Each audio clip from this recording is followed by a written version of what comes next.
ایک نوجوان لڑکا حضور کی خدمت میں آیا کرتا تھا، محبت کرتا تھا وہ ایک یہودی کا بیٹا۔ جب بیمار ہو گیا تو نبی پاک تیمارداری کے لیے تشریف لے گئے، وہ خوش ہو گئے، غریب لوگ تھے۔ یہ تو کرم بالائے کرم ہو گیا کہ محبوب آ گئے۔ جب اس بچے کی آنکھوں میں محبوب نے اپنے لیے پیار دیکھا تو پتہ ہے سرکار نے مطالبہ کیا کیا؟ حضور نے فرمایا کلمہ پڑھ جا، مسلمان ہو جا۔ اس لیے کہ کسی شخص کے لیے سب سے اعلیٰ تحفہ محبت کرنے والے کے لیے حضور یہ سمجھتے تھے کہ وہ مسلمان ہو جائے، وہ دین کی طرف آ جائے، وہ راہ سنت کو اختیار کرے، وہ شریعت کا راستہ اختیار کرے۔ یہ سب سے بڑی چاہت ہے حضور کی۔ اس نوجوان نے کلمہ پڑھ لیا، پہلے اپنے والد کی طرف دیکھا، والد کہنے لگے بیٹا جیسے محبوب فرماتے کر لے۔ پھر وہ مسلمان ہوا، اور مسلمان ہوا تو روح پرواز کر گئی۔ اب محبوب جب اس کے کمرے سے باہر آئے تو پتہ کیا فرمایا؟ حضور فرمانے لگے اللہ کا شکر ہے جس نے میری وجہ سے اسے دوزخ کی آگ سے بچا لیا۔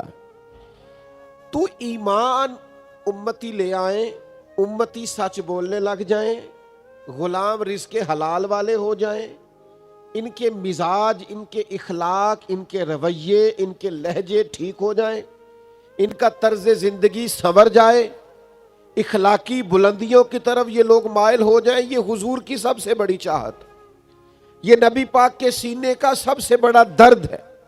حضور چاہتے ہیں کہ لوگ وہ رستہ اختیار کریں جس سے اللہ راضی ہوتا ہے۔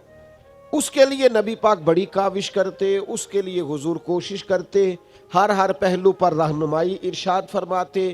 جہاں جہاں سے کوئی شخص گمراہی کی طرف بڑھ سکتا ہے ان چیزوں کی نشاندہی کرتے، رزق حلال اور حرام کی چیزوں کے بارے میں بار بار مطلع کرتے۔ خواہش تھی نبی کریم علیہ السلام کی کہ لوگ دین کی طرف آ جائیں۔ جب کوئی بڑی تکلیف دیتا، احد میں بڑی تکلیف دی لوگوں نے، اور طائف میں بڑی تکلیف دی، اور صحابہ نے مطالبہ کیا کہ یا رسول اللہ آپ دعا کریں یہ تباہ ہو جائیں، تو اس موقع پر بھی نبی پاک نے دعا یہ کی کہ یا اللہ انہیں ہدایت عطا فرما دے۔ انہیں پتہ ہی نہیں ہے یہ کیا کر رہے ہیں، یہ جانتے نہیں ہیں اپنا نفع اور نقصان۔ جس طرح کسی بچے کے بارے میں انسان سوچتا ہے اسے خبر نہیں ہے، اسے شعور نہیں، اس طرح نبی پاک صلی اللہ علیہ وسلم اپنی امت کے لیے سوچتے، اور درد اپنے سینے میں۔ حضرت ابو ہریرہ رضی اللہ تعالیٰ عنہ ایک دن حاضر بارگاہ ہوئے اور بڑے پریشان تھے۔ عرض کی یا رسول اللہ نے فضل کیا ہے اور میں مسلمان ہو گیا ہوں، لیکن میری والدہ مسلمان نہیں ہے، حضور میں بڑا پریشان ہوں، نظر کرم کر دیں۔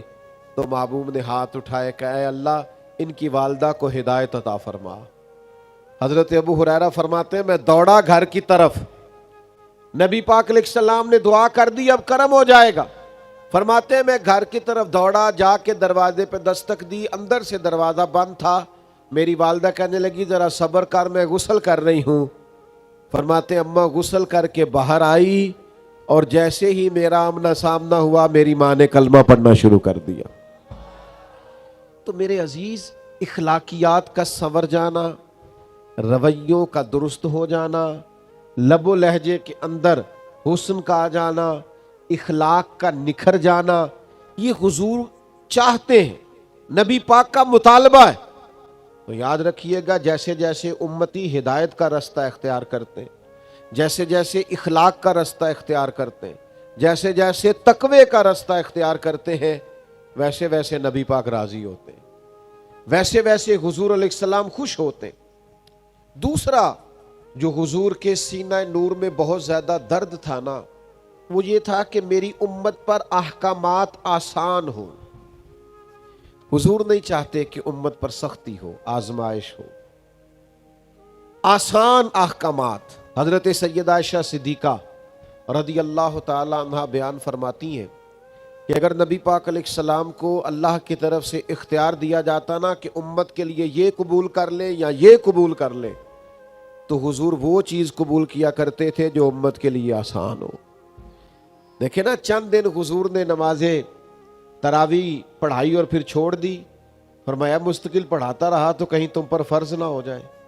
اب وہ سنت شہری ہے، لیکن نبی پاک علیہ الصلوۃ والسلام نے اس لیے چھوڑ دی کہ کہیں ایک شخص نے پوچھا، سرکار نے فرمایا حج فرض ہے، اس نے پوچھا ہر سال فرض ہے؟ کریم خاموش ہو گئے. پھر پوچھا ہر سال فرض ہے, حضور خاموش ہو گئے. جب اس نے تیسری بار پوچھا تو فرمایا جو میں کہوں کر لیا کرو, اگر میرے منہ سے نکل جاتا ہر سال فرض ہے تو ہر سال فرض ہو جاتا, تمہیں تکلیف ہوتی. نبی کریم چاہتے ہیں آسان شریعت, آسان, لوگ مشکل میں نہ آئیں. حضور علیہ الصلوۃ والسلام آسانی چاہتے ہیں.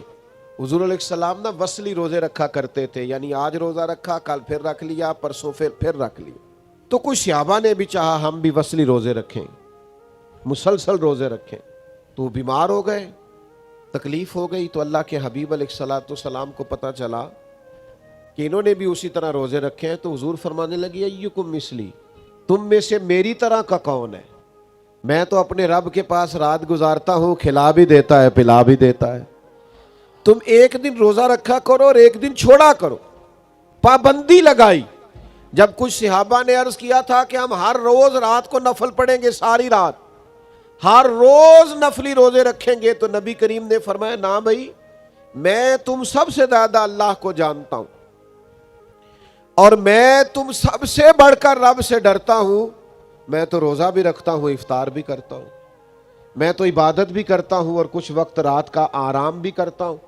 اللہ کے حبیب صلی اللہ تعالی علیہ وسلم آسان شریعت. بعض لوگوں کو نا ناراض نہ ہوئیے گا, ان کو نا نیکی کا بخار بھی چڑھ جاتا ہے معاذ اللہ. وہ ذرا ذرا سی باتوں پہ ناپتے تولتے پھرتے ہیں, اس نے یہ کیوں نہیں کیا, اس نے یہ کیوں نہیں کیا, یہ بیٹھا کیوں نہیں ڈھب سے, کھڑا کیوں نہیں ہوا ڈھب سے, یہ دیکھیں یہ فلاں کام اس نے. بعض مستحبات پر بھی اتنا زور دیتے ہیں, اتنا زور دیتے ہیں. وہ خدا کے بندو, جب نبی پاک علیہ السلام نے کچھ چیزوں میں گنجائش دی ہے, جب سرکار نے بعض چیزوں میں امت کے لیے آسانی کی ہے, اور یہ حضور کے سینے کا درد ہے, یہ عزیز علیہ ما عنتم کی تفسیر ہے, تو پھر آپ بے جا سختی, بلا وجہ کی سختی, جو سختی شریعت میں نہیں ہے وہ سختی آپ کر رہے ہیں اور اس کا نتیجہ ٹھیک نہیں نکلتا. بعض لوگ اتنا مشکل دین بیان کرتے ہیں, اتنا مشکل کہ وہ لوگ سمجھتے ہیں کہ یہ تو میرے بس کی بات ہی نہیں.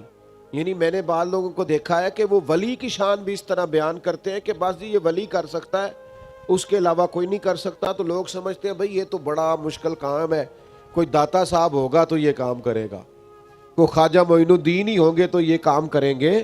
وہ خدا کے بندو, وہی قرآن خواجہ صاحب پڑھتے ہیں, وہی آپ پڑھتے ہیں, وہی داتا صاحب پڑھتے ہیں, وہی آپ پڑھتے ہیں.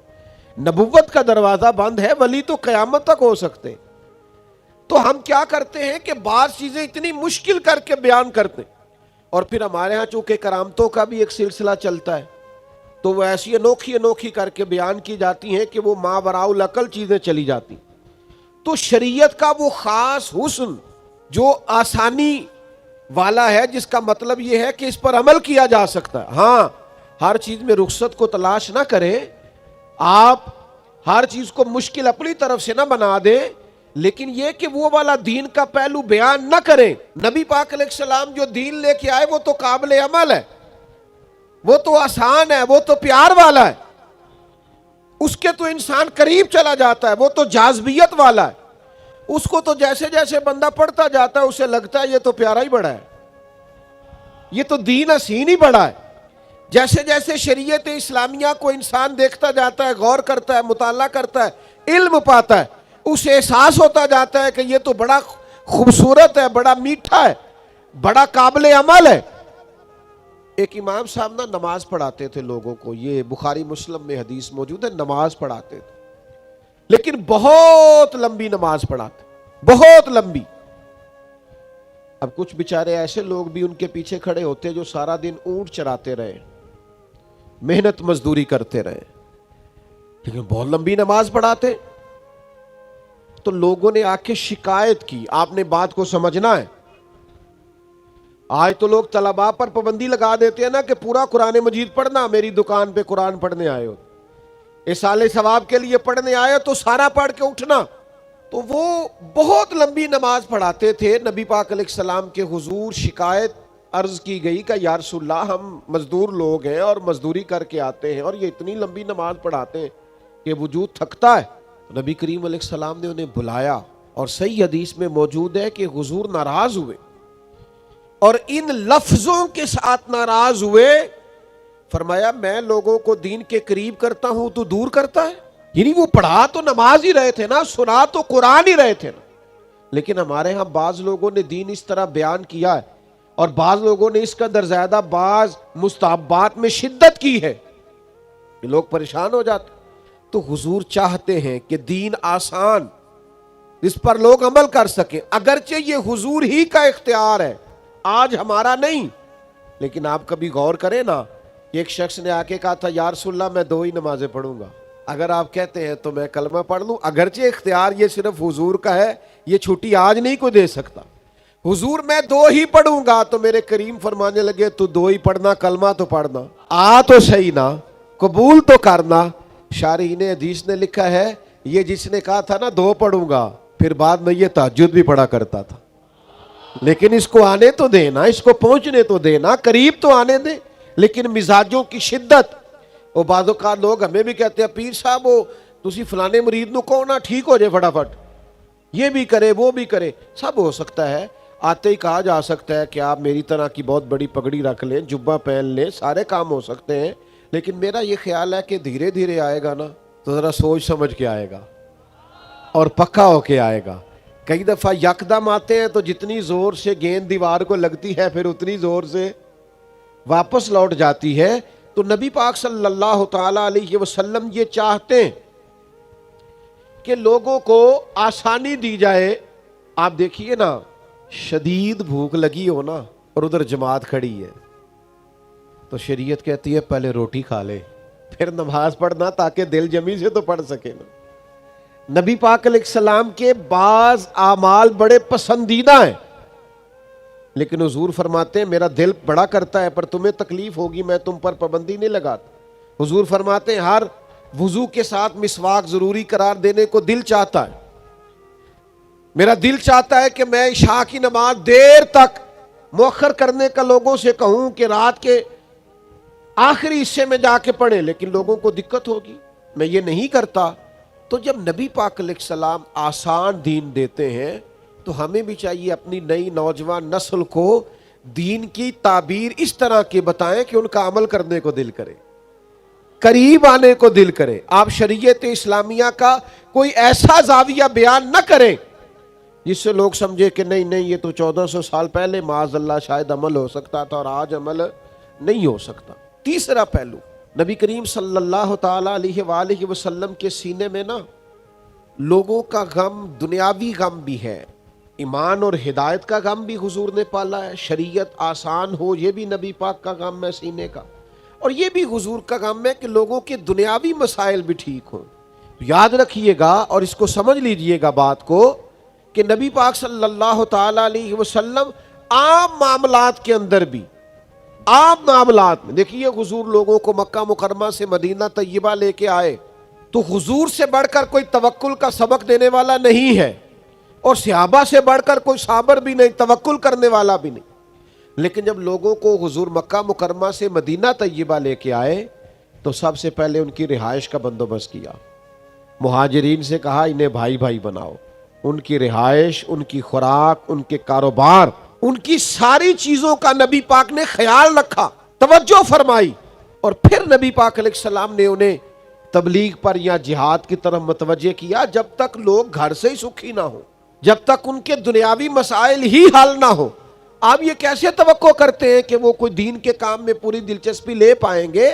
میرے عزیز، نبی پاک علیہ السلام کے سینے میں یہ دکھ رہتا. یعنی حضرت ربیعہ بن کعب نبی پاک کو وضو کراتے، خدمت کرتے، ڈیوٹی کرتے، تو وہ صرف وضو کراتے تھے. تو یہ نہیں فرمایا کہ چلو کراتا ہے تو کراتا رہے، آج کل جو رواج ہے.